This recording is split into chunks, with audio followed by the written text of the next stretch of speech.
bersedia hadir di ruangan ini untuk mengikuti kegiatan konseling kelompok. Sebelum kegiatan konseling kelompok hari ini dimulai, marilah kita berdoa menurut agama dan kepercayaan masing-masing. Untuk memulai kegiatan pada pagi hari ini, marilah kita berdoa. Berdoa mulai. Berdoa selesai. Bapak minta kalian semuanya untuk memperkenalkan diri dengan cara menyebutkan nama lengkap dan nama panggilannya. Silakan berdiri, dimulai dari sebelah kanan Bapak. Perkenalkan, nama saya Desi Agradawati, biasa dipanggil Desi. Silakan selanjutnya. Perkenalkan, nama saya Nora Aprianti, biasa dipanggil Nora. Perkenalkan, nama saya Regina Putri Hedini, biasa dipanggil Regina. Perkenalkan, nama saya Nafisa Janati, biasa dipanggil Novi. Perkenalkan, nama saya Rosi Toya, biasa dipanggil Rosi. Baik, terima kasih kepada kalian semua yang sudah memperkenalkan diri. Nah, selanjutnya Bapak ingin bertanya kepada kalian semua, apakah kalian sudah pernah mengikuti kegiatan konseling kelompok? Belum, Pak. Jadi konseling kelompok itu adalah suatu kegiatan yang mana membahas sebuah masalah dari anggota kelompoknya. Jadi berlima ini namanya anggota kelompok ya. Jadi masalah tersebut diselesaikan melalui dinamika kelompok. Paham? Paham, Pak. Adapun tujuan dari konseling kelompok yaitu agar suasana menjadi lebih terbuka dan jujur terhadap diri sendiri dan orang lain, belajar mempercayai diri sendiri dan orang lain. Selanjutnya Bapak akan menjelaskan langkah-langkah kegiatan, tugas dan tanggung jawab kalian sebagai anggota kelompok. Yang pertama, mengikuti kegiatan konseling kelompok dengan baik. Yang kedua, menyampaikan permasalahan yang kalian alami. Yang ketiga, merumuskan tujuan konseling kelompok. Sekian tugas Bapak di sini sebagai pemimpin kelompok, yaitu yang pertama menjelaskan tentang kegiatan konseling kelompok. Yang kedua, menetapkan permasalahan yang dibahas pada layanan konseling kelompok. Yang ketiga, memberi kesempatan kepada anggota kelompok untuk mengungkapkan permasalahannya. Yang diingat bahwa di kegiatan konseling kelompok ini ada asas-asas yang perlu kita patuhi bersama. Yang pertama ada asas kesukarelaan. Contohnya, kamu datang ke ruangan ini untuk mengikuti kegiatan konseling kelompok tanpa ada paksaan atau secara sukarela. Selanjutnya ada asas keterbukaan. Dalam konseling kelompok hari ini, Bapak harap kalian dapat menceritakan permasalahan yang kalian alami. Yang ketiga, ada asas kenormatifan, di mana ketika teman kalian nanti bercerita tentang permasalahannya atau memberikan pendapat, kalian harus bisa menghargainya. Nah, yang keempat ada asas kerahasiaan.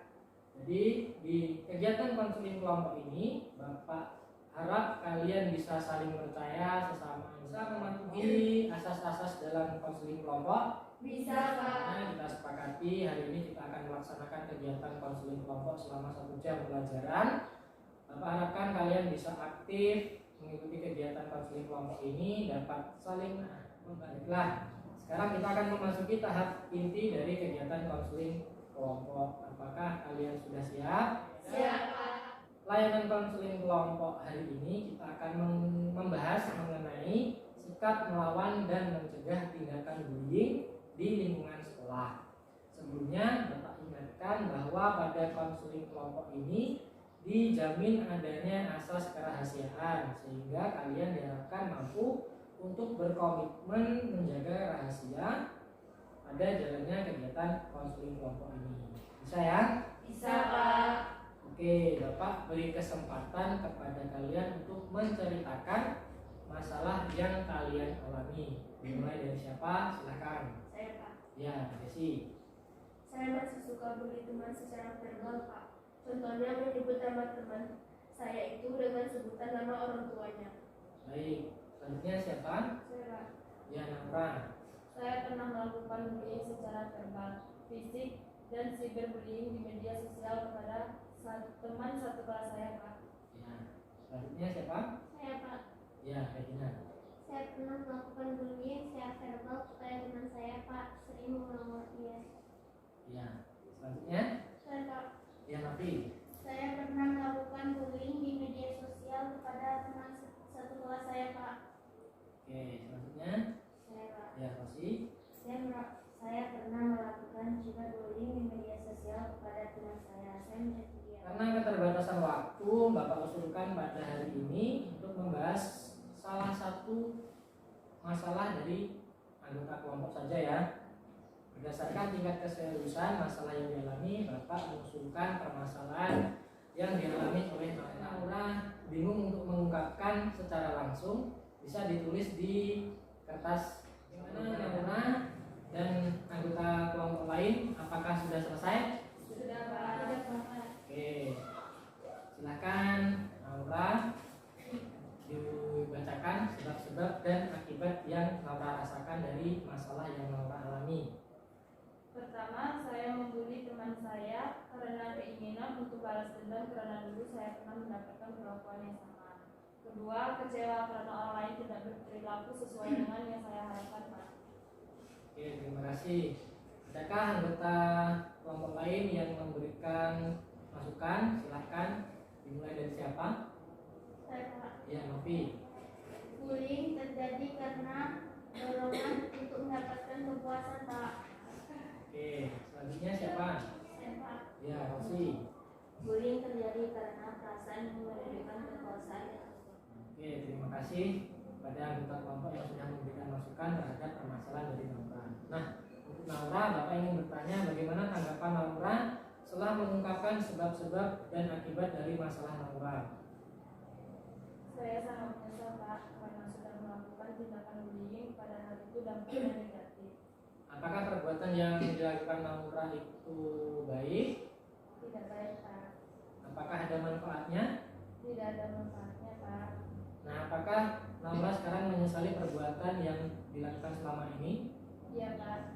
Saya sangat menyesal Pak. Kalau Naura benar-benar menyesali, mari kita cari solusi bersama agar memperoleh tingkah laku yang lebih baik dan berkenan di hati orang di sekitar kita. Bagaimana Naura? Apakah Naura mau? Iya Pak, mau. Mau untuk berubah menjadi pribadi yang lebih baik lagi? Iya, saya ingin berubah menjadi pribadi yang lebih baik lagi Pak. Saya nggak mau membuli teman saya lagi Pak. Oke, baik. Sekarang Bapak minta masing-masing anggota kelompok untuk menuliskan tujuan dan harapan yang ingin dicapai pada layanan konseling. Gimana? Apakah sudah selesai? Sudah Pak. Baik. Dimulai dari siapa yang mau membacakan tujuan dan harapannya? Saya Pak. Ya, silahkan Rosi. Tujuan yang ingin saya capai dalam konseling kelompok ini, saya dapat menyimpulkan makna dari bullying dan harapan saya berani melawan tindakan bullying Pak. Oke. Selanjutnya siapa? Saya Pak. Ya, Novi. Tujuan yang ingin saya capai dalam konseling kelompok ini, saya dapat merumuskan cara mencegah bullying dan harapan saya bisa melawan tindakan bullying Pak. Nah, bagaimana menurut kalian? Apakah sudah sesuai permasalahan kalian dengan tujuan yang ingin dicapai? Sudah Pak. Oke, berdasarkan permasalahan dari Naura yang telah kita bahas bersama, dapat disimpulkan bahwa permasalahan Naura yaitu masih sering membuli teman-temannya di sekolah. Untuk itu perlu kita membantu Naura mempelajari contoh sikap yang baik agar tidak membuli teman-temannya lagi di sekolah. Nah, pada kegiatan konseling kelompok hari ini kita menggunakan teknik modeling simbolik, di mana teknik modeling simbolik ini penerapannya dengan cara kita menyimak video bersama-sama, kemudian kita mencontoh tindakan melawan dan mencegah bullying yang ada di anak yang dibully setelah dewasa mungkin akan tumbuh menjadi pelaku bully juga, sehingga masalah sosial dan penderitaan akibat perundungan makin menyebar dan bertambah banyak di masyarakat. Lalu apa yang harus kita lakukan untuk mengatasi perundungan? Jangan dibiarkan ya, karena perundungan bisa jadi makin parah kalau dibiarkan. Jika kamu korbannya, segera laporkan ke orang tua, guru maupun pejabat daerah seperti RT atau RW